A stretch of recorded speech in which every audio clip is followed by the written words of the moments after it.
Josué capítulo 7.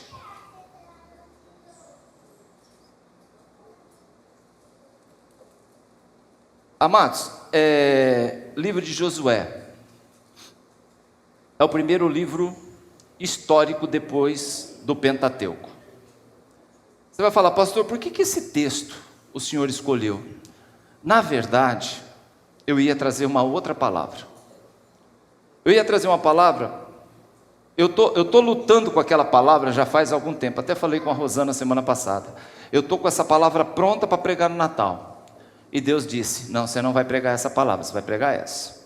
Aí a semana passada eu trouxe a mensagem, a distância entre a manjedoura e a cruz. Nós falamos do nascimento de Jesus, que coisa linda, maravilhosa. Beleza? Então essa palavra que eu ia trazer semana passada, ela fala de otimismo. Ela é muito, muito linda essa mensagem. Só que a hora que eu estou trabalhando nela, todas as coisas cooperam para o bem daqueles que amam a Deus, segundo o seu propósito. É lindo o texto.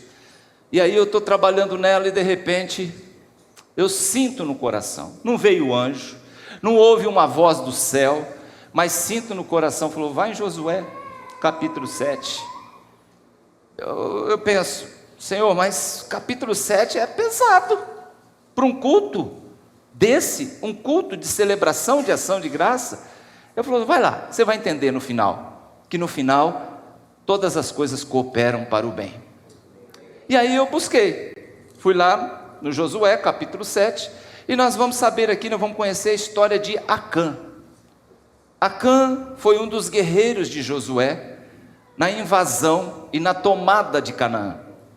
Acã, ele estava na batalha de Jericó, quando eles deram 7 voltas e por último gritaram, clamaram, as trombetas soaram dos sacerdotes e os muros de Jericó vieram abaixo. Acã, junto com o exército de Josué, eles invadem Jericó.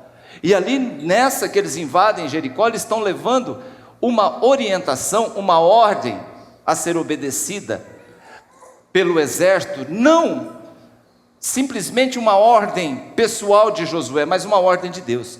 Vocês entram, vocês destroem tudo, vocês tomam tudo, mas não toque em nada para vocês.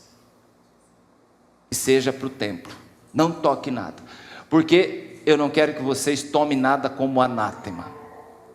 E eu pensando nessa mensagem, eu falei, peraí, aonde se encaixa, aonde se enquadra, aonde eu vou, e por que dessa mensagem hoje? Então essa mensagem hoje, Deus falou no meu coração, você vai dividir ela em 2 partes. A primeira parte, vamos falar das promessas de Deus, das nossas expectativas para o ano que começa, e o que nós fazemos para ter a direção de Deus. É mais ou menos aquilo que a gente já estava falando aqui na introdução. O que nós fazemos para ter a direção certa, a direção do Senhor no ano 2025. E a segunda mensagem, da segunda parte da mensagem, nós vamos falar do cuidado com aquilo que você traz para a sua vida, com aquilo que você pega, porque tem problema, meu irmão, que está lá quietinho, o ano está indo que é uma maravilha, você fala assim, ai, uma probleminha linda, vou pegar você para mim, e vai lá e pega o problema para você, e se arrebenta. Há coisas que parecem bonitas, outras que parecem bonitas, que parecem bem feitas, caprichadas, como uma capa babilônica, que nós vamos falar daqui a pouquinho aqui. Há coisas que parecem valiosas, como o ouro, como a prata, mas muitas vezes são armadilhas. Então eu quero ir com vocês agora na mensagem. A palavra do Senhor diz, e transgrediram os filhos de Israel no anátema, porque Acã, filho de Carme, filho de Zabe, filho de Zerá, da tribo de Judá, tomou o anátema, e a ira do Senhor se acendeu contra os filhos de Israel, enviando Josué a Jericó, alguns dos homens a Ai. Ai é uma outra cidade, que está junto a Bet-Aven, do lado do oriente de Betel. Falou-lhes dizendo, sobe e espia a terra. Subiram, pois, aqueles homens e espiaram a cidade de Ai. Voltaram até Josué e disseram, não precisa subir todo mundo não, suba apenas uns 2.000 homens, ou 3.000 homens, a ferir Ai. Não fadigueis todo o exército, porque eles são em poucos. Assim subiram lá, do povo, uns 3.000 homens, os quais perderam, foram derrotados diante dos homens e dos guerreiros de Ai. E os homens de Ai feriram deles 36 israelitas, os perseguiram desde a porta até Sebarim, e os feriram na descida, e o coração do povo se derreteu e se tornou como água. Então Josué rasgou as suas vestes e prostrou-se em terra sobre o seu rosto perante a arca do Senhor, até a tarde. E ele e os anciãos de Israel deitaram pó sobre as suas cabeças. E disse Josué: Ah, Senhor, por que com efeito fizeste passar esse povo o Jordão, para que nos entregasse nas mãos dos amorreus, para fazerem perecer? Antes nos tivessem contentado em ficar do outro lado do rio. Ah, Senhor, que direi? Pois Israel virou as costas diante dos seus inimigos? Ouvindo isso, os cananeus, todos os moradores da terra, nos cercarão, nos desraigarão os nossos nomes da terra, e então farás teu grande nome. Então disse o Senhor: levanta-te, porque estás prostrado assim sobre o teu rosto? Saiba que Israel pecou, e transgrediram a minha ordem, a minha aliança que lhe tinha ordenado. Tomaram anátema, roubaram e furtaram e mentiram, e debaixo das suas bagagens os puseram, porque os filhos de Israel não puderam subsistir diante dos seus inimigos, viraram as costas diante dos seus inimigos, porquanto amaldiçoados. Não serei mais convosco, se não desraigardes o anátema do meio de vós. Levanta-te agora, santifica o povo, santifica-vos para amanhã, porque assim diz o Senhor Deus: anátema há no meio de Israel, diante dos seus inimigos não poderás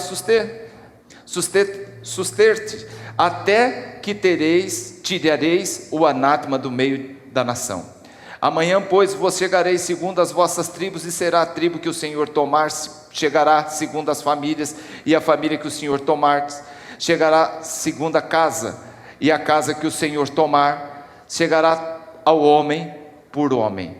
E será aquele que for tomado com anátema, será queimado ao fogo, ele e tudo quanto tiver, porquanto transgrediu a aliança do Senhor e fez uma loucura em Israel. Vamos pular agora para o verso 20. Respondeu Acã a Josué, verso 20, e disse: verdadeiramente pequei contra o Senhor e o Senhor de Israel, e fiz assim. Quando vi entre os despojos de Jericó uma boa capa babilônica, repete comigo: uma boa capa babilônica, 200 ciclos de ouro, 200 ciclos de prata, uma barra de ouro, do peso de 50 ciclos, cobicei, tomei para mim, e eis que estão escondidos na terra, no meio da minha tenda, a prata por baixo dela. Então Josué enviou mensageiros e foram até a tenda de Acã, e eis que tudo estava escondido verdadeiramente na sua tenda, a prata por baixo. Tomaram, pois, aquelas coisas do meio da tenda e trouxeram diante de Josué, e todos os filhos de Israel puseram perante o Senhor. Então Josué e todo Israel com ele tomaram Acã, filho de Zera, e a prata e a capa e a cunha de ouro, e os seus filhos, as suas filhas, seus bois, seus jumentos, suas ovelhas, a sua tenda e tudo quanto tinha, levaram para o vale de Acor. E disse Josué: por que nos perturbaste? O Senhor te perturbará nesse dia. E todo Israel o apedrejou, queimaram a fogo, e depois de apedrejar, levantaram sobre ele um grande monte de pedra até o dia de hoje. Assim o Senhor se apartou do ardor da sua ira, pelo que aquele lugar se chama Vale de Acor até o dia de hoje. Pode se assentar. Você já ouviu aquele jargão: nem tudo que brilha é ouro, e nem tudo que vem fácil é bênção. Nem tudo que vem fácil é bênção. Ouvi uma história, uma vez um pastor contou, não sei até que ponto isso é real ou é uma metáfora, que o irmão da igreja dele um dia viu cair, né? Naquela época que existia um negócio chamado dinheiro de papel. Vocês lembram disso? Lembra que existia dinheiro de papel antigamente? Existia, né? Uma pessoa esses dias falou assim: eu posso te pagar em cheque? Não existe mais cheque. Mas essa pessoa, ela viu cair um dinheiro do bolso de uma pessoa, de um ambulante. O ambulante foi embora, ele foi lá, pegou esse dinheiro e depois deu testemunho na igreja. Ele falou assim que Deus proveu porque estava precisando daquele dinheiro. Mas ele viu de onde caiu. Ele deu até o dízimo, olha que benção. E eu estava pensando nessa história que esse pastor contou, que nem tudo que vem fácil é bênção. E aí Deus me levou a Colossenses capítulo 2, verso 8. Diz: tende cuidado para que ninguém vos faça presa sua, por meio de filosofias vãs sutilezas, segundo a tradição dos homens, segundo os rudimentos do mundo, não segundo Cristo. Pastor, as sutilezas e os rudimentos do mundo, o que é? O que o Paulo está falando aqui em Colossenses capítulo 2, verso 8, é inimigo de Deus. As coisas do mundo, a palavra do Senhor diz que o mundo jaz do maligno, e as coisas que são produzidas e fabricadas pelo mundo, sem a bênção, sem o amparo e sem a direção de Deus, ela não é de Deus, ela vem do inimigo. Então, o que a palavra do Senhor diz? Que as sutilezas e os rudimentos do mundo são inimigos do Senhor. Tem o dedo do diabo, que quer, de alguma forma, introduzir, infiltrar na nossa vida, trazendo coisas fáceis, trazendo coisas interessantes, trazendo coisas agradáveis aos nossos olhos, e a gente vai... Amados, você já viu como que a coisa funciona no celular? Você já viu como aquela miséria, ela toma o tempo? A distração que aquilo traz para a gente. Tem coisa boa? Tem. Cara, mas se você prestar atenção, muitas vezes, se você não se precaver, se você não tomar cuidado, você fica minutos e até horas naquele negócio, só passeando naquilo. É a distração, é uma sutileza, é um rudimento, é algo que nos prende.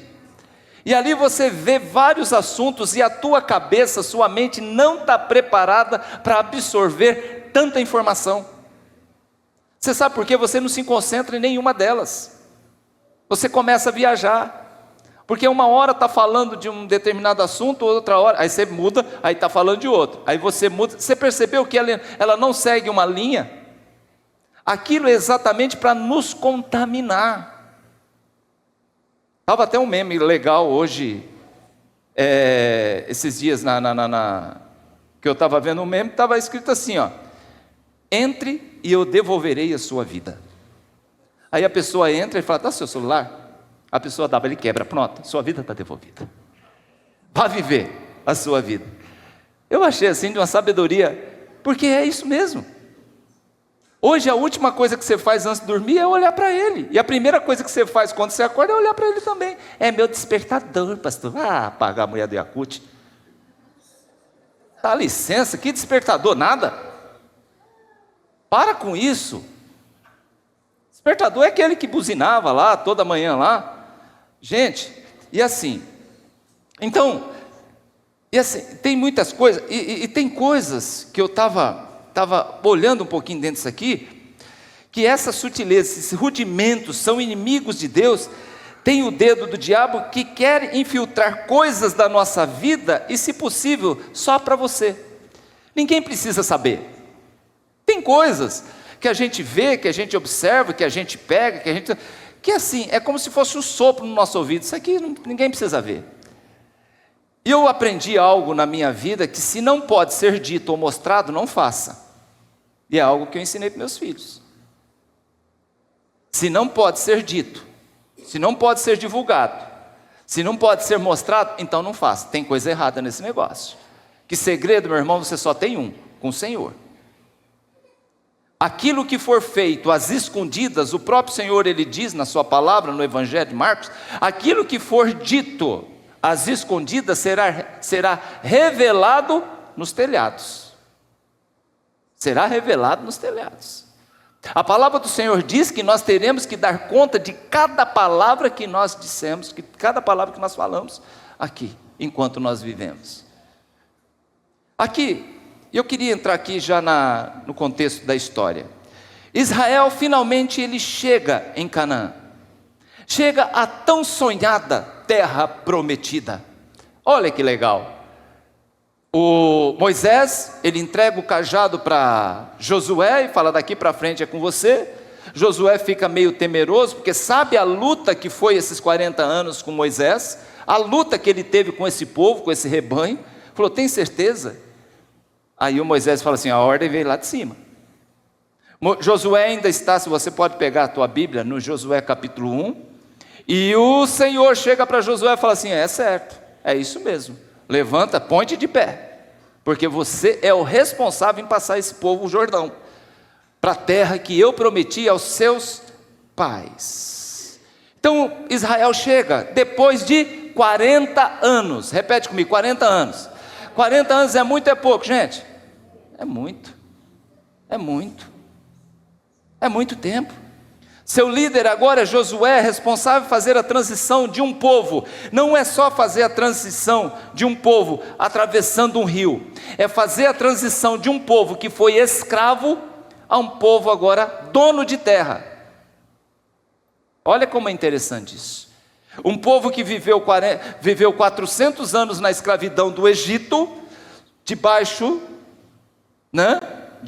do cetro de Faraó, agora vai ser dono de um terreno, vai ser dono de um pedaço de terra. Era promessa de Deus. Imagina como foi difícil então chegar ali. Primeiro 400 anos, já morreram os antepassados, já morreu todo mundo, mas eles ganharam a liberdade e agora foram 40 anos. Eu perguntei para vocês se 40 anos era muito, era pouco, vocês disseram que é muito. E foram 40 anos como, pastor? Foram 40 anos andando, foram 40 anos peregrinando, foram 40 anos no deserto. Tem gente que fala para mim: pastor, eu estou no deserto. Eu olho para Israel, lá foram 40 anos no deserto.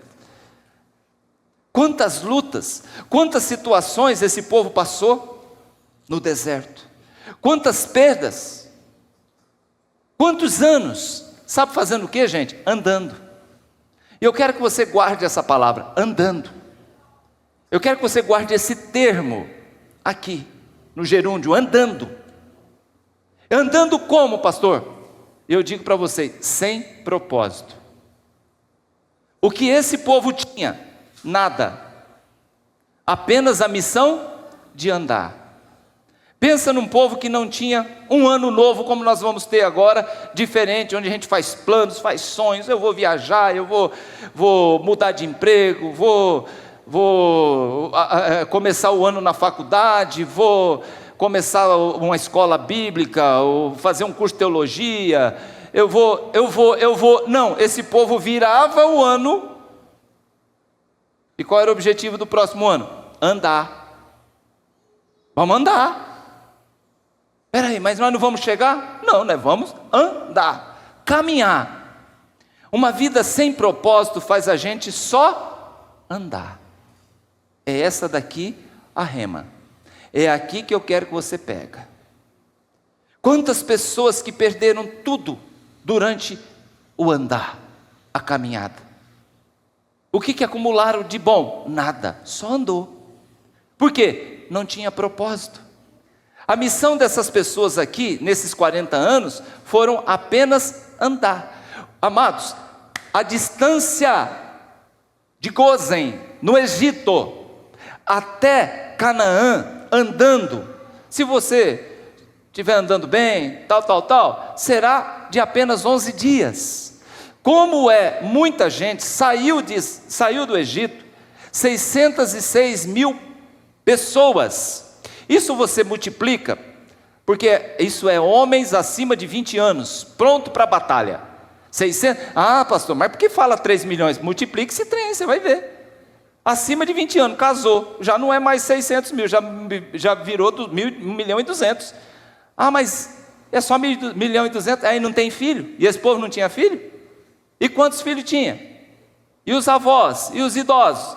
Batia quase na casa de 3 milhões. Mas vamos lá, foram esse povo que saiu do Egito, andaram 40 anos, porque transgrediram a palavra do Senhor, andaram para nada. Esse povo que saiu do Egito não vai chegar em Canaã, porque o propósito deles não estava alinhado com o propósito de Deus. Andar sem propósito, sem compromisso, leva as pessoas a serem andarilhos na terra. E aqui é a aplicação para as nossas vidas. Presta atenção, como foi o seu ano? Será que você só andou? O que vai ser 2025? Você só vai andar de novo? Eu fiz um convite agora para a igreja, para abraçar algumas causas. E quando você abraça causas, você chegou a um propósito. Você chegou no seu coração e falou assim: eu não posso simplesmente ser mais um na boiada. Eu não posso ser 2025 um retrato daquilo que foi 2024. Eu só andei. Então, o que acontece? As pessoas que começam e terminam do mesmo jeito foram apenas andarilhos, chegando a nada. E assim vai ser até o final da vida. Não tem nada de novo nos anos que chegam. Não planejou, não determinou seu objetivo, não tem objetivo. Se tornou apenas um andarilho, um peregrino naquele ano, um andarilho na terra. Você já conversou com nós tínhamos um trabalho aqui com moradores de rua. Fizemos depois um trabalho com a prefeitura deu uma brecada nisso, então a gente ficou só com a ação social de entrega de cestas básicas. Mas a gente fazia um trabalho e fez por 11 anos com moradores de rua, lá na rua. E você conversava, eu conversando uma vez com um secretário da ação social de Jundiaí, ele falou assim: pastor Djalma, nós temos aqui uma rota de andarilhos que estão a caminho, e eles passam por Jundiaí. Não são pessoas fixas aqui, são pessoas que estão andando. E a gente conversava com essas pessoas, e você quer chegar aonde? As pessoas, na verdade, não sabiam. Estou caminhando, estou buscando uma oportunidade, estou buscando um propósito. O que a prefeitura de Jundiaí fez naquela época? Falou assim: vamos reunir todos eles aqui. Vamos trazer, em vez de o senhor dar comida lá na calçada, lá no banco da praça, traz eles para cá. E aqui nós vamos cortar o cabelo, nós vamos cuidar do dente, nós vamos tirar novo documento, nós vamos limpar o nome deles se tiver algum problema com a justiça, se tiver uma dependência química, vamos mandar para uma clínica, vamos profissionalizar eles e vamos torná-los eles um cidadão. Pergunto para vocês, quem quis? Não quiseram. Ali eles teriam roupa, teriam comida, teriam lugar para tomar banho, para cortar o cabelo, para fazer a barba, para tirar uma foto, para tirar um documento. Quem quis? Ninguém. Começamos ali com uma turma de 30 e poucos ali dentro do Centro Pop ali, né? Fazendo esse trabalho. Na outra semana já tinha só uns 16, na outra só tinha 3, na outra já não tinha praticamente ninguém. Ah não, a gente prefere ficar aqui na praça mesmo, sem propósito. E muitas vezes nós nos comportamos como? Sem propósito. E o que eu quero hoje estimular e provocar vocês neste culto de ação de graça, porque nós estamos agradecendo hoje, foi bênção, Deus nos trouxe até aqui, nós temos que realmente celebrar, nós temos que dar graças ao Senhor. Só que o Senhor cutucou, mexeu com esse pastor, com esse pregador, falou assim: não quero só isso, eu quero que tenham propósitos, eu quero que tenham objetivos. Para com essa rasgação de seda. Obrigado, Senhor, por tudo que o Senhor fez, como foi maravilhoso. Eu quero saber 2025, aonde Ele quer chegar. Já fez a matrícula lá na faculdade? Já renovou o seu contrato? Já foi para um curso de aperfeiçoamento? Já estabeleceu metas para emagrecer? Eu não. Isso é só o dia 1º que escreve lá, voltar para a academia. Gente, a gente falta muitas vezes, é vergonha na gente. A gente precisa Deus está incomodando a IBP nos últimos cultos com isso. Não adianta a gente ficar aqui e rodando e tal, e profetizando. Gente, balela, Deus falou comigo, eu não quero só isso, eu quero que tenha um propósito. Existe um objetivo, existe uma terra para ser conquistada. Você sabe, existe uma terra a ser conquistada. O povo de Israel, sabe que estava preocupado? Em voltar para o Egito, comer pepino, alho, misericórdia. E aí começa a reclamação, quer que tenha propósito, mas esse pão viu, que era o maná que descia do céu, o miserável não precisava plantar nada. Não tem água, a água descia da rocha. Agora não tem carne. Aí vem uma revoada de codornizes voando a 1 metro. Nunca vi codornizes voar a 1 metro, gente. Eles pegavam com a rede e teve carne para todo mundo. E ele falava, propósito, gente, propósito. O Moisés, ele sobe o monte para falar com Deus, para trazer a mensagem, para trazer, e eles de repente falaram, não vai mais voltar não. Vamos fazer um bezerro de ouro aqui? Mas qual é o propósito? Então, de um universo, o povo saiu do Egito, apenas andou no deserto, não chegou a lugar nenhum. Esses 600 e poucos mil homens que saiu, acima de 20 anos, pronto para a guerra, que saiu do Egito, sabe o que aconteceu com eles? Seus túmulos ficaram no deserto, foram morrendo. Quem vai entrar em Canaã agora são os filhos dele, é a próxima geração. De um universo de mais de 600 mil pessoas, apenas 2 foram firmes e queriam muito mais do que andar. Nós temos que ter isso no nosso coração. Pastor, eu quero muito mais que andar. Eu quero chegar, eu quero atravessar, eu quero conquistar.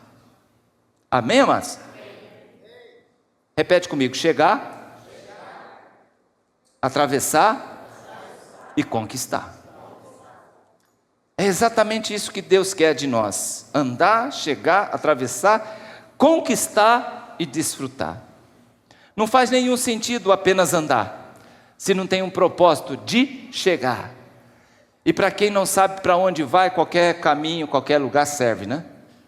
Mas não é isso que Deus preparou para nós. O povo de Israel aqui, no lugar de um propósito e um objetivo, preferiram duvidar. E quem duvida, meu irmão, não chega. Principalmente se tratando das questões onde Deus está. Quem duvida não chega. Eu sempre disse aqui, quem não confia em Deus é porque desconfia de Deus. Faz todo sentido. Quem não confia no soberano, desconfia do soberano. Que tipo de relação tem um homem que você desconfia? Que tipo de relação tem alguém que desconfia de você? E é o que nós estamos vendo hoje. As pessoas não confiam, as pessoas mais desconfiam. E Deus nessa manhã, Ele me traz aqui como boca de Deus, para dizer, confie mais no soberano. Determine um propósito para 2025, confia, joga a tua vida em cima dessa palavra. E as pessoas ficaram aí nesses 40 anos questionando, murmurando, andando em círculos. A outra geração que chegou, foi outra geração que tomou a terra, enquanto a geração anterior foi enterrada no deserto. E Deus tem uma palavra profética nesta manhã para a sua vida, amém? Quem quer receber, diga amém. Primeiro, onde você pretende chegar em 2025? Aquilo que era para ser feito, atravessado em 1 mês em Israel, levou 40 anos. Aquilo talvez, querido, que Deus quer fazer assim na sua vida, desde que seu propósito seja firme, talvez vai demorar muito mais. Então, o que você tem feito então para chegar? Saiba que o lugar que Deus preparou para você chegar é melhor do que o lugar da onde você saiu. Amém? O lugar que Deus tem para você chegar é muito melhor do que o lugar de onde você saiu. Então não apenas caminhe com o propósito de chegar. Israel chegou, a nova geração chegou, atravessou o rio, Jordão, derrotaram Jericó, conquistaram a terra. Glória a Deus, aleluia, que coisa linda, que coisa maravilhosa. Mas não foi a mesma que saiu. A que saiu morreu no deserto. A que chegou foi a nova geração. Deus não deu apenas Jericó para Israel. Deus deu toda a nação de Canaã. As bênçãos do Senhor não terminaram quando atravessaram o Jordão. As bênçãos do Senhor são sem medidas. O Senhor, Ele não economiza quando o assunto é te abençoar. Qual era o problema do povo no início da caminhada, 40 anos antes? Eles achavam que as bênçãos do Senhor estavam apenas na libertação. Por isso acharam que não teriam comida, acharam que não teria água. Então duvidaram, murmuraram. E muitas vezes a gente gasta muito tempo murmurando. A gente gasta muito tempo falando, muito tempo a gente gasta, mas está ruim, a economia está ruim, eu não consigo, eu não tenho conhecimento, eu sou fraco, eu não tenho dinheiro. A gente gasta um tempão falando assim. Muitos até mesmo que Deus estava provendo, que Deus estava trazendo o alimento, estava trazendo a água, duvidaram, desconfiaram. O que eles faziam? Pegavam o maná e falavam assim: coloca numa tigela porque vai que amanhã não tem. Meu irmão, jamais um crente deve pensar assim: vai que amanhã não tem. Se você consagrou ao Senhor, creia, Ele proverá. O que o menino Isaac, ele pensou quando subia o Moriá? Pai, estou vendo negócio aqui. Estou vendo que o senhor está com o punhal na mão. Eu estou levando a lenha. O senhor está levando o fogo. Está faltando um negócio, não está não? Está faltando o cordeiro. E o que Abraão diz para ele? Caminha. Caminha com propósito. Vamos chegar lá. E quando chegar lá, pai, Deus proverá. Deus proverá, gente. Deus proverá. Está difícil, pastor. Olha, na calculadora, racionalmente pensando, não tem como. Eu digo, não tem como para o homem, mas para Deus tem. Deus proverá na sua vida. Caminhe com propósito. Se você, meu irmão, não tem propósito de chegar, o que Deus vai investir em você? Quem está entendendo, diga amém.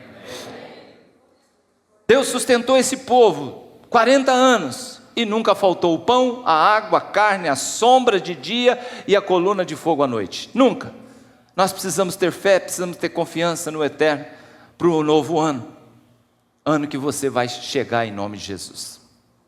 A segunda parte da mensagem que eu quero trazer para vocês, é quando Israel entra em Jericó.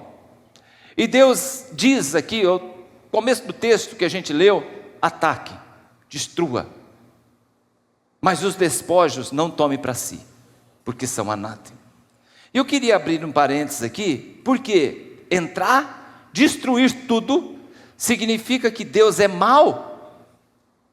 Eu já ouvi isso, pastor, eu não confio em Deus, eu não acredito em Deus, eu sou ateu. Por quê?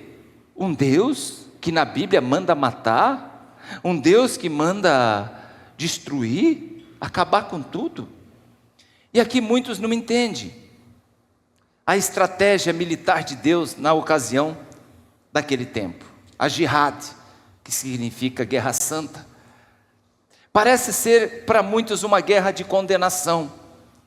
Matar todos os cidadãos, conquistar a cidade, destruir tudo que possuíam, animais, bens, massacre, destruição, nenhum sobrevivente. Isso soa muitas vezes como perversidade de Deus. Se olharmos a retrospectiva da ótica da história, nós pensamos, isso é terrível. Mas se a gente for entrar no contexto e não trabalhar apenas no texto, se a gente pudéssemos voltar no século 13 antes de Cristo, nós enxergaríamos a situação de uma forma diferente. Porque a cultura, nós vamos entender o que era a cultura de Canaã. A cultura de Canaã era a mais perversa que existia. Era um ninho de cobras, de serpente, aonde os templos eram construídos com sacrifício, sabe de quê? De crianças. A prostituição cultural existia, o sexo no altar para oferecer aquilo aos seus deuses. Era uma abominação total. A prostituição cultual, as práticas cruéis que vitimavam os membros mais inocentes da população, vulneráveis, crianças, bebês. A pessoa estava passando por uma situação complicada, ela fazia uma promessa a um determinado Deus, mas a promessa não é que você vai pagar se você conseguir, como a gente conhece as promessas que tem por aí.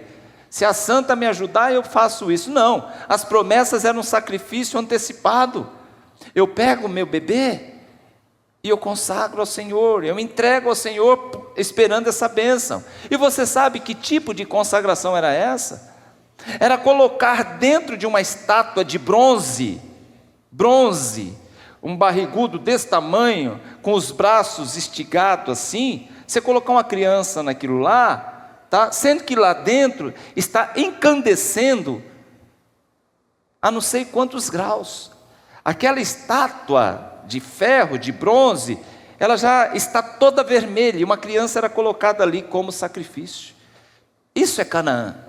Isso é esse povo que precisava, que Deus falou assim: eu quero que destrua, pois eles estão destruindo os vulneráveis, bebês, virgens, idosas, para manipular os seus deuses, para conseguir as suas bênçãos. Mas vamos lá, Israel então conquista Jericó, mas assim como na história do maná, havia pessoas que falaram assim: nós estamos conquistando, Deus deu uma ordem lá, olha, está caindo maná do céu, beleza, tá, mas será que amanhã vai ter? O que eles faziam? Eles guardavam. O que acontecia? No outro dia estava tudo podre. Pessoas com essa mesma mente, eles estão lá, estão guerreando, entraram, e Deus falou assim: não tome nada para vocês. Mas eles falaram assim: será que vai rolar isso aqui? Tinha aqueles que não criam na provisão de Deus e tentam se garantir financeiramente, e com isso vem a desobediência. O medo de faltar é desconfiar do caráter de Deus. Qual é o nome dele, pastor? Acã. Desobedecendo uma ordem expressa do Eterno, Acã, ele toma para si uma capa babilônica, uma barra de ouro e uma barra de prata. As implicações pessoais em pessoas que são inocentes, olha o que vai acontecer.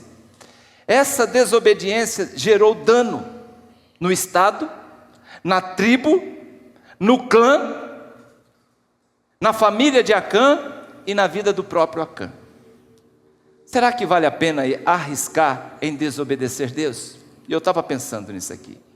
Eu vejo hoje líderes evangélicos fazendo cada barbaridade em nome de Deus, e eu fico pensando: será que esse cara não tem ninguém para chamar a atenção dele?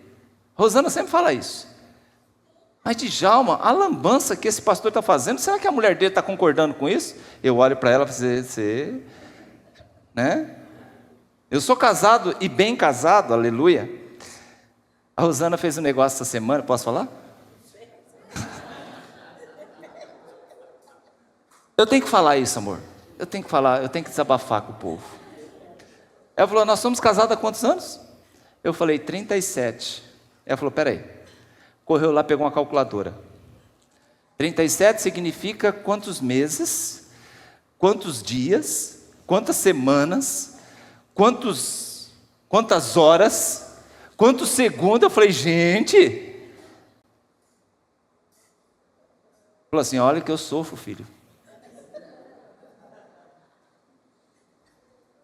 A gente se diverte demais com essas coisas, viu? E eu sou casado com a Rô já faz 37 anos. E por muitas vezes, voltando àquela questão: será que a mulher desse cara, será que os filhos desse cara, será que não chama a atenção dele, não, pela lambança que está fazendo? E por muitas vezes, não foram poucas, gente, ela me chamou a atenção em algumas atitudes e comportamentos ministeriais, pessoais, profissionais. Nós já tivemos reunião na família: pai, senta aí. Eu falei: vixe, é os filhos, nora, até o neto. Senta lá, vamos conversar, vamos discutir situações que podem implicar em algum dano. Gente, isso não é implicância, isso é preservação e cuidado. Tem que chamar atenção, tem que chamar atenção. Acã, eu não sei se ele falou para a mulher dele: olha, eu peguei uma capa babilônica, peguei uma barra de ouro e peguei uma barra de prata, mulher. Eu não sei se a mulher dele ficou sabendo disso. Eu não sei se os filhos dele ficou sabendo dessa atitude. Todos pagaram. Ele, a mulher, os filhos, a casa. Quando você paga sozinho pelas suas atitudes erradas, você vai falar: mas problema dele? Não. Isso por si já faz um estrago na vida daqueles que o cercam. Imagine sua atitude trazer então consequências diretas às pessoas que te amam, que estão com você. Quando as tropas de Barack Obama, dos Estados Unidos, invadiram, lá no Paquistão, acho que foi no Paquistão, invadiram a casa de Bin Laden, todos morreram. Tinha criança, tinha mulher, tinha empregada, todos pagaram. Todos pagaram. O que eu faço pode trazer benefícios diretos às pessoas que me cercam, sim ou não? Aquilo que eu faço, a gente celebra, mas também aquilo que eu faço errado pode trazer danos irreparáveis às mesmas pessoas. Pessoas que, por exemplo, se suicidam. Ela se suicida por que se suicidou? Porque ela não queria comprometer o todo, a família. E essas pessoas acabam trazendo danos irreparáveis àqueles que ficaram. Você que não está muito preocupado com a sua vida. Ei, culto de ação de graça maravilhoso, né? Mas vamos lá. Está aqui. Você que não está muito preocupado com a sua vida, saiba que há pessoas dentro da sua casa muito mais preocupadas com a sua vida do que você mesmo. Tem pessoas que te amam, querido. Se você não está preocupado com você, pelo menos se preocupe com aqueles que te amam. Pelo menos em respeito a esses que te amam, comece a se preocupar. Há pessoas que fumam, há pessoas que bebem, há pessoas que usam drogas e acham que isso está prejudicando apenas a si. Isso é um egoísta trágico. Pessoas que não têm amor próprio jamais deveria ser amada por outros. Eu vou repetir.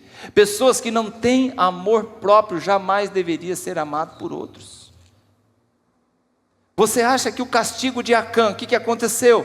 Realmente, quando eu vi uma capa babilônica, uma barra de ouro e uma barra de... Realmente eu tomei e escondi lá dentro da minha tenda, coloquei um tapete por cima e está guardadinho.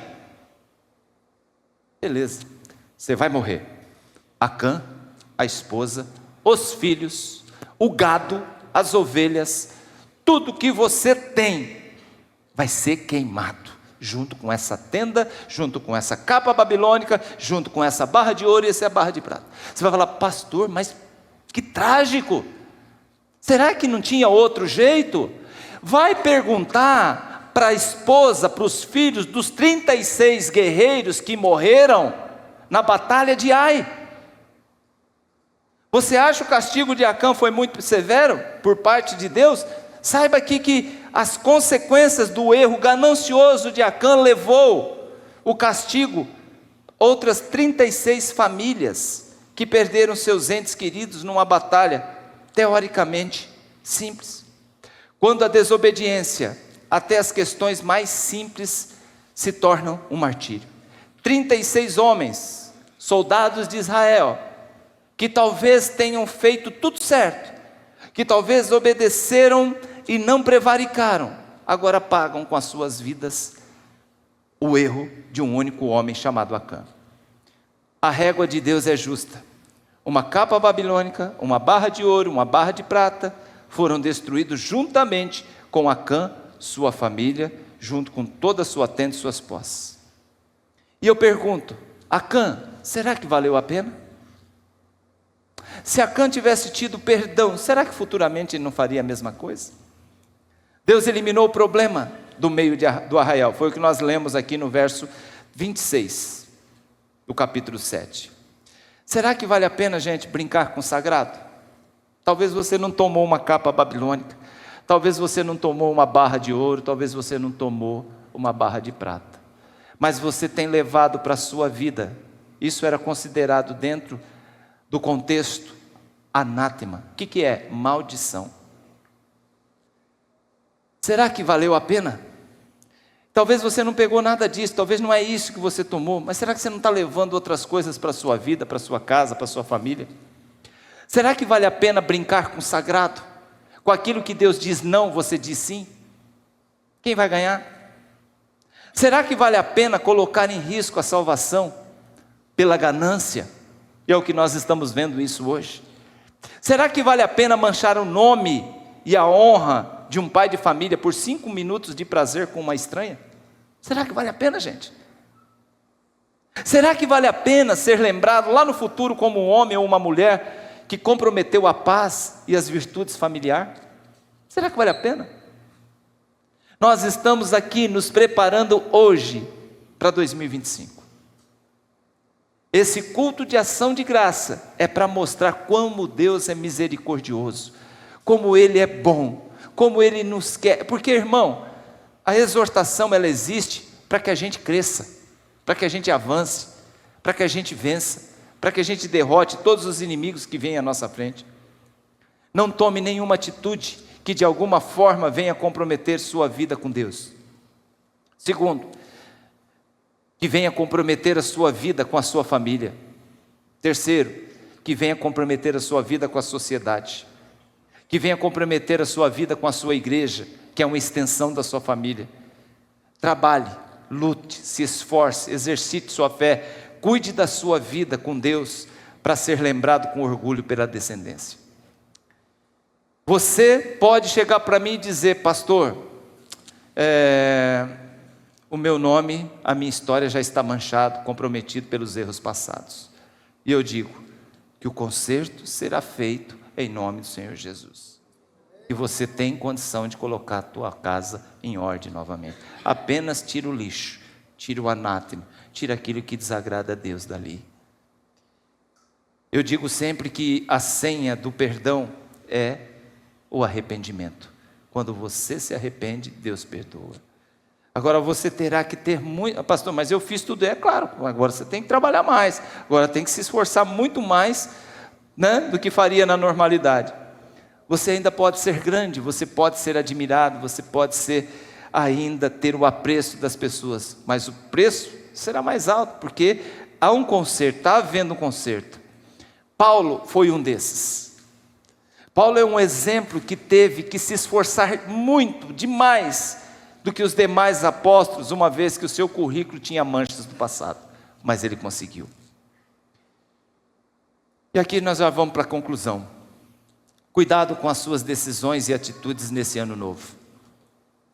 Deus nos vê em todos os atos que praticamos e que nós pensamos. Nesse ano que chega, vamos purificar nossa casa, vamos purificar nossa mente, vamos pedir direção ao Eterno para que as nossas atitudes sejam alinhadas à obediência a Ele. Tire anátemas da sua vida, tire anátemas da sua casa, tirem anátemas do seu coração. Pastor, o que é anátema do coração? São mágoas, é ódio, é aquilo que Deus não aprova, é aquilo que Deus não quer que você carregue, porque senão todo o propósito que você tem de sucesso na sua vida acaba sendo comprometido. O único que sabia que havia um anátema no arraial, em Israel, era Deus. O arraial estava contaminado, pois havia algo suspeito, escondido. Talvez as pessoas não sabem, mas se existe um anátema suspeito, escondido na nossa vida, Deus está sabendo. Ninguém viu. Talvez a família ali de Acã, quem sabe, não sabe, mas não tomou nenhuma atitude e pagaram. Acã não viu um anátema quando viu aquela capa babilônica, aquela barra de ouro, aquela barra de prata. Ele não viu um anátema, ele viu uma oportunidade, uma estabilidade financeira. A mesma oportunidade que viu Eva quando viu aquele fruto proibido e o diabo incitando ela que ela seria como Deus. Quem soprou no ouvido de Acã quando ele viu os objetos não foi o Espírito Santo. Por isso que eu falo, gente, tome muito cuidado com aquilo que você tem ouvido e visto. Por isso que eu digo que a tela hoje é um perigo. É um perigo. Não foi o Espírito Santo que soprou no ouvido de Acã e falou assim: pegue essa capa babilônica e essas barras de ouro e prata. Não, não foi. O diabo ajuda a fazer, mas ele não ajuda a esconder. Ele é um trombeteiro. A hora que você cai, ele é o primeiro que entrega. Caiu, viu? Caiu. Caiu de tanto beber. Caiu, adulterou. Caiu, se prostituiu. Caiu, usou drogas. Caiu. E a sua consciência começa a ser espetada pelo arpão tridente de Satanás. Você caiu, você é um derrotado. Você não se segurou, você não pensou no resultado, você não pensou nas consequências. Talvez outros soldados, quando entraram em Jericó, viram as mesmas coisas que Acã. Mas antes de lembrar nos benefícios, eles se lembraram da fidelidade com Deus. Não toco, não posso. Seja fiel, seja honesto, seja obediente, seja transparente. Não cobice aquilo que não é seu. Não traga maldição para dentro da sua casa. Não se iluda com as coisas que parecem inofensivas. Não se iluda com aquilo que tem aparência de beleza. Não se iluda com as coisas caras. Acã e sua família fazia parte da nova geração que herdou a terra prometida. Acã e sua família não morreram no deserto, morreram dentro da sua casa, diante do seu pecado, diante da maldição. Acã não desfrutou porque não confiou. Acã foi desafiado pela ambição, e nós somos muitas vezes desafiados pela ambição. Ele cedeu e por isso pagou um alto preço. Capa babilônica, barras de ouro e prata estão mais fáceis do que nunca a serem tomadas hoje. Porém, se não vier da mão de Deus, não toque. Faça seu trabalho com dignidade, faça seu trabalho com honestidade, sem esperar além daquilo que você tem direito. Deixe o resto que Deus cuida. O capítulo 37 de Salmos 37, 25, diz: eu nunca vi um justo desamparado e a sua descendência mendigar o pão. Deus tem cuidado de nós. Amados, Deus tem cuidado de nós, sim ou não? 2025 não será diferente, em nome de Jesus. E eu quero que você agora se coloque em pé, porque eu quero fazer uma pergunta. E essa pergunta ela pode ser o divisor de águas para o ano que vai chegar para a sua vida. Eu quero fazer perguntas porque eu tenho absoluta certeza que se há algo na sua vida que você precisa se livrar, que é um anátema, o Espírito Santo agora vai te mostrar. Há algo que você trouxe para dentro da sua vida, para dentro da sua casa, do seu casamento, que Deus não aprova. Tem algo lá. Tem uma capa babilônica lá, tem uma barra de ouro, tem uma barra de prata, que Deus não aprova. Tem algo que vem contaminando o seu corpo, que você precisa se livrar, e que Deus não aprova, que é o templo do Espírito Santo, é o seu corpo. Deus quer hoje que você comece um ano novo limpo. Amém, amados? Sua vida não prosperou, não avançou em 2024? Pare de andar em círculos, numa vida sem propósito. Confie no caráter de Deus. Desfrute de tudo aquilo que Deus tem para você nesse novo ano. Quando você estiver hoje tomando a ceia, isso aqui foi lindo quando eu estava terminando a mensagem. Quando você estiver hoje tomando a ceia, Deus vai estar te limpando e te dando um rumo certo para a sua vida em 2025. Dani, você tem que tomar isso hoje como um ato profético. Por isso que hoje nós vamos servir a ceia. Na segunda vez que a gente cantar a música, É um ato profético para a minha vida, pastor. Hoje eu vou tomar essa ceia e eu tenho certeza que Deus vai me limpar. Se tem coisa dentro da minha vida, é um relacionamento abusivo, é uma situação complicada, é algo que você carrega dentro de casa, é um amuleto que você confia, é é uma amizade que você precisa, é anátema. Deus hoje está pedindo para você romper com isso. Não toque mais nisso, não use mais isso, não compartilhe mais isso. Amém? A ceia hoje é exatamente para isso, para que a gente venha lembrar que aquilo que a gente quer se desfazer, na verdade, nós estamos colocando aos pés da cruz, nós estamos entregando, nós estamos nos desfazendo, porque agora o que nos cobre é o sangue de Jesus. Nós vamos compartilhar do pão, do cálice, hoje com alegria, com satisfação, agradecendo o ano que está terminando, consagrando o ano que está chegando, prestando atenção se a gente apenas não está andando, virando, andando sem propósito. Faz um propósito com Deus, faz um propósito hoje, ou faz um propósito na sua tenda.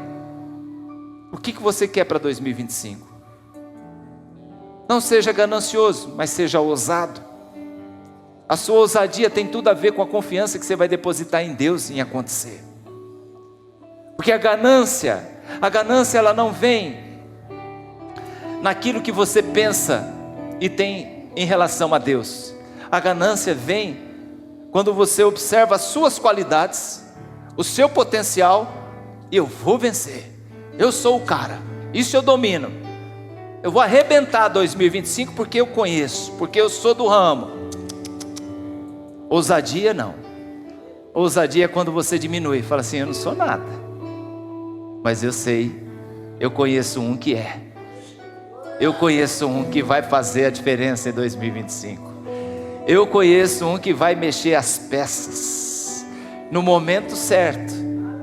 Eu conheço um, isso é ousadia, é jogar tudo na confiança que você tem em Deus.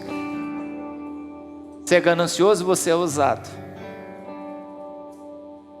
O ousado depende de Deus, o ganancioso ele depende de si próprio. O que Acã foi, gente? Ganancioso. Ganancioso. Não seja. Deus nessa manhã me traz aqui exatamente para te falar. Você vai falar: pastor, mas é um culto de ação de graças. Agradeça, louve a Deus porque você chegou até aqui. Você não foi destruído, a sua tenda não foi destruída, aquilo que tem dentro da sua casa não foi destruído. Se você chegou aqui, porque Deus ainda tem propósito na sua vida. Tenha propósito com Ele, tenha propósitos com Ele. Vamos orar? Eu quero que você coloque isso diante do Senhor hoje. Senhor, me ajude a entender essa palavra, me ajude a entender o seu propósito. O 2024 eu caminhei muito e cheguei pouco, mas 2025, Senhor, eu quero chegar depois de caminhar contigo. A Bianca, ela falou, ministrou algo aqui sobre os discípulos em Emaús, a caminho de Emaús. A palavra do Senhor diz que caminhavam e chegavam aonde? Para onde estavam indo? Murmurando, reclamando, chateados. Estavam indo para Emaús. Não tinha propósito. Tanto é que eles abandonaram Jerusalém. O Senhor falou assim: olha, eu vou ressuscitar no terceiro dia. E aonde eles estão no terceiro dia? Caminhando de volta para Emaús. Andando. Senhor Jesus, o que Ele faz? Ele vai atrás. Para de andar. Eu cheguei, eu ressuscitei. Então nessa manhã, querido, pare de andar sem Jesus. E eles disseram, depois que ele chegou e começou a conversar com a gente, não ardia o nosso coração? E é exatamente isso que Deus quer nessa manhã com você, arder teu coração, fazer você entender que Ele tem um propósito, e os seus propósitos estando alinhados com os propósitos dEle, você vai vencer no próximo ano. E vamos agradecer 2024. Senhor Deus e Pai, É no nome de Jesus, nosso Senhor, nosso Salvador, que o Senhor traz, Senhor Deus querido, essa palavra abençoada nessa manhã, meu Pai, para a gente pensar. Para a gente pensar, Senhor Deus querido, não com um otimismo vazio, Pai, mas uma mensagem, uma palavra séria, certa, objetiva. Que primeiro, meu Pai, a gente não precisa só andar, a gente precisa andar com objetivos, meu Pai. A gente precisa andar, Pai amado, com propósito de chegar, meu Pai, de atravessar, de conquistar. Por isso, meu Pai, se há algo na nossa vida que impede a gente chegar, e a gente fica caminhando só em círculos, nos mostra, Senhor Deus querido, o que é que vem contaminando, qual é o anátema, Senhor Deus querido, que corrompe a nossa vida, que corrompe o nosso coração, que contamina a nossa alma, Senhor. Qual é o anátema, meu Pai? Senhor Deus Santo, nós queremos arrancar, tirar tudo isso hoje, e na ceia hoje, meu Pai, nós vamos estar nos purificando, nos limpando de toda contaminação. No nome de Jesus, Senhor Deus querido, nós te agradecemos, nós te louvamos, Senhor Deus querido, por essa direção que o Senhor nos dá nessa manhã, meu Pai. Esse último culto, meu Pai, eu sabia que o Senhor ia trazer algo diferente, Senhor Deus Santo, e me surpreendeu quando o Senhor disse: eu não quero que o meu povo só caminhe, eu quero que ele chegue, eu quero que tenha propósito. E quando o Senhor também diz: para isso precisa ser limpo, para isso precisa se purificar, para isso precisa ser removido todo o anátema. E eu te agradeço pela tua palavra, em nome de Jesus.